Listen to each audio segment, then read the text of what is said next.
මේ තමයි Great Ocean Road අපේ trip එකේ මගේ දෙවෙනි වීඩියෝ ක්ලිප් එක. මේ වීඩියෝ එකෙන් ඔයාලට පෙන්නන්නේ මෙල්බර්න් වල තියෙන ගොඩක් famous tourist destination එකක් 12 Apostles. ඔයාලට මේ වීඩියෝ එකේ මේ පිටිපස්සේ පේනවා ඇත්තේ අර coastal line එක ගොඩක් ගොඩබිම පැත්තට ගහගෙන ඇවිල්ලා ඉතුරු වෙලා තියෙනවා එක පේලියට ලොකු pieces 12ක්. එතකොට ක්‍රිස්ටියන් රිලිජන් එකේ ජීසස් දෙපැත්තේ ඉන්න 12 apostles රිප්‍රසන්ට් කරන්න තමයි මේ නම දාලා තියෙන්නේ. ඉතින් ගොඩක් ටුවරිස්ට්ලා එනවා ශ්‍රී ලංකන්ස්ලාත් එනවා.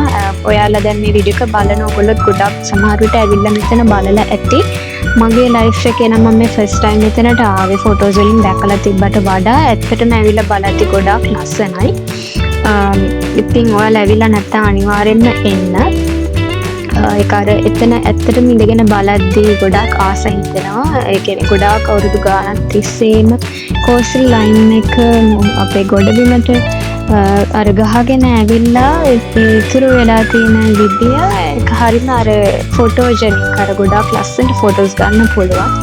ඉතින් අපේ ට්‍රිප් එකේ අපි උදේම පිටත් වෙලා Great Ocean Road එකේ ගොඩක් පැය 3ක් විතර ඇවිල්ලා 12 Apostles බලලා ඉවර වෙද්දි ගොඩක් හවස් වුණා. ඉතින් අපි මේ දැන් එක බලලා ඉවර වෙලා අපේ හොටෙල් ස්ටේ එකට යන ගමන් ඒ යන අතර මැදදී අපි දැක්කා මේ වගේ ගොඩාක් වින් මිල්ස් තියෙනවා.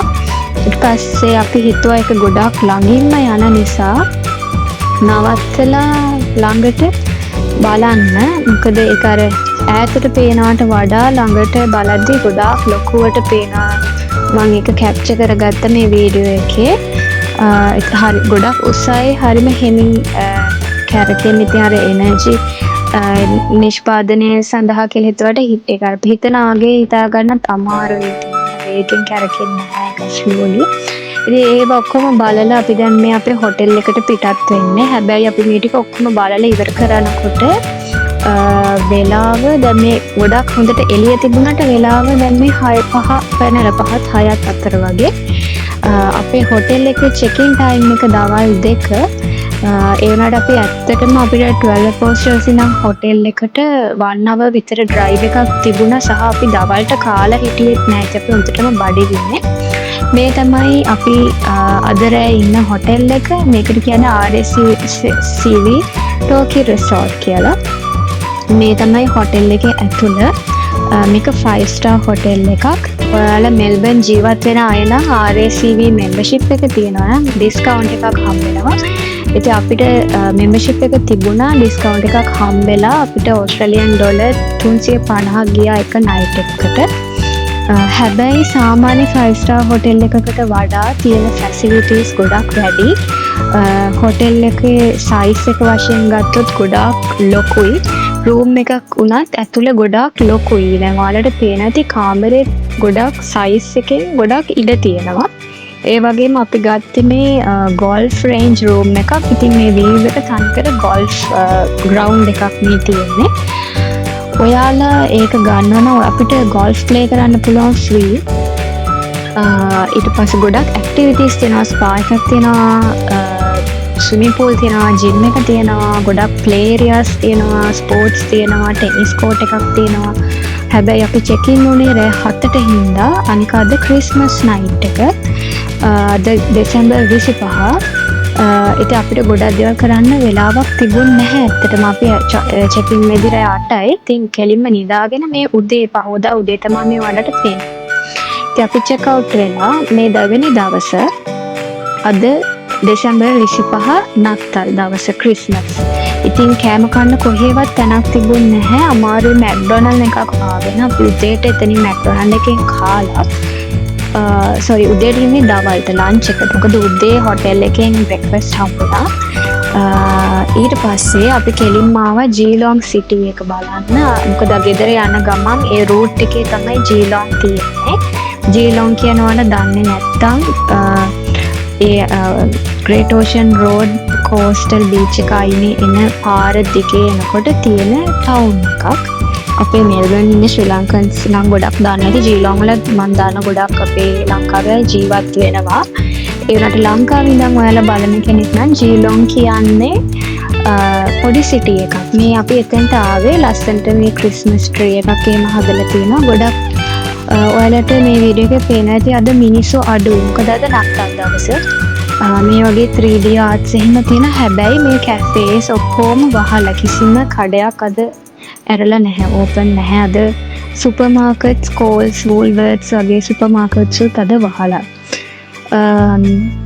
ඉතින් අපි දැන් මේ ජීලොං සිටි එකේ තමයි දෙවෙනි දවසේ දැන් මේ ගෙදර යන්න පිටත් වෙන ගමන් ජීලොං පොඩක් බලලා යන්න කියලා නැවැත්තුවා. මට ඇත්තටම RACV අපේ හොටෙල් එකේ කිසිම වීඩියෝ එකක් ඔයාලට ගන්න බැරි වුණා. අපිට ගොඩාක් ලොකු බ්‍රෙක්ෆාස්ට් බුෆේ එකක් තිබුණා උදේ. ඒ වගේම රෑ ඩිනර් එකත් මාර්ම රසයි. ශ්‍රී ලංකන් චෙෆ් කෙනෙක් හිටියා. පර්සනලි ඇවිල්ලා කතා කරා. හැබැයි අපේ හොටෙල් ස්ටේ එක අපි ගොඩක් ලේට් චෙකින් වෙච්ච නිසා මට ඒකේ වීඩියෝස් ගන්න බැරි වුණා. දැන් මේ ඉන්නේ ජීලොං වල මෙතනට කියන වෝටර් ෆ්‍රන්ට් ඒරියා එකක් කියලා. මේ දැන් අපි මේ පයින් ඇවිදගෙන යන්නේ කනින්හැම් ක්ලියර් කියන එකට. ඒක ඇත්තටම එහෙම ලොකුවට බලන්න දෙයක් නැහැ. බීච් එක මුහුද පැත්තට ලොකු පොඩි මේ අර පාරක් තියෙනවා එක දිගට පයින් ඇවිදගෙන මුහුද ළඟටම යන්න පුළුවන් එකේ. ඉතින් අපි යාළුවෝ කට්ටියක් ආවේ. ඉතින් ගෙදර යන්න කලින් අපි කතා කර ෆොටෝස් ගන්න ගමන් ඒ පිය එකේ පයින් ඇවිදගෙන ඇවිල්ලා මේ අන්ඩර්ග්‍රවුන්ඩ් වගේ පල්ලෙහාට බහින්න තිබුණා. ඒකෙන් බැස්සහම දැන් මේ පේනවා ඇති ඔයාලට මුහුද ළඟටම යන්න පුළුවන්. ඒක ටිකක් අන්ඩර්ග්‍රවුන්ඩ් වගේ. මේ පේන්නේ ඈත ජීලොං සිටි එක. ඒක බලලා අපි එළියට ඇවිල්ලා පහු කායකට යන්න යද්දි මෙහෙම ලස්සන මේ පොඩි අයගේ ට්‍රක්ස් වගේ යනවා දැකලා ඒක ෆලෝ කරන් ගිහිල්ලා බලනකොට බීච් එකේ කානිවල් එකක් තිබුණා. මේ තමයි ඒ කානිවල් එක. දැන් මේ හොඳට එළිය තිබුණාට දැන් හවස මේ දවල් වීඩියෝ එකේ පේන්නේ දවල් 2යි 3යි වගේ වුණාට ඇත්තටම වෙලාව රෑ 7ට විතර ඇති. සමයක හින්දා එළිය තියෙනවා, අවුව තියෙනවා, කළුවර වැටෙන්නේ ගොඩාක් පැහැරිලා. ඒ වුණාට දැන් මේ රෑ 7ට වගේ. ඉතින් අපි වැඩි වෙලා මෙතන කානිවල් එකේ හිටියේ නැහැ. ඒ වගේ මගේ යාළුවෝ ඔක්කොම මේකේ ගියා. මම මේ අතරේ වීඩියෝ කරගත්තේ. වැඩි වෙලාවෙ මෙතන හිටියේ නැහැ. මොකද අපිට ජීලොං ඉඳන් ආපහු ගෙදරට එන්නත් මෙල්බර්න් සිටි එක පහු කරගෙන පැය එකමාරක් දෙකක් විතර යනවා. ඉතින් අපි කානිවල් එකේ පොඩි වෙලාවක් ගත කරලා මේ දැන් මෙල්බර්න් සිටි එක මැද්දේ පාස් කරගෙන ගෙදර එන ගමන් තමයි මේ තියෙන්නේ අන්තිම මගේ වීඩියෝ ක්ලිප් එකේ අන්තිම ක්ලිප්ස් ටික. ඉතින් මම හිතනවා ඔයාලා මේ වීඩියෝ එකට ආස වෙන්න ඇති කියලා. ගොඩක් අය නම් මේ ට්‍රිප් එක ගිහින් ඇති. ඒත් ගිහලා නැති අයට දෙයක් ඉගෙන ගන්න හම්බෙන්නේ නැති කියලා මම හිතනවා. මගේ channel එකේ තව ඉස්සරහටත් වීඩියෝස් ගොඩක් ගෙන් මම බලාපොරොත්තු වෙනවා. ඒත් ඔයාලා කැමති නම් subscribe කරලා join වෙන්න. තව වීඩියෝස් ගොඩක් ඉස්සරහට අප්ලෝඩ් කරන්න තියෙනවා.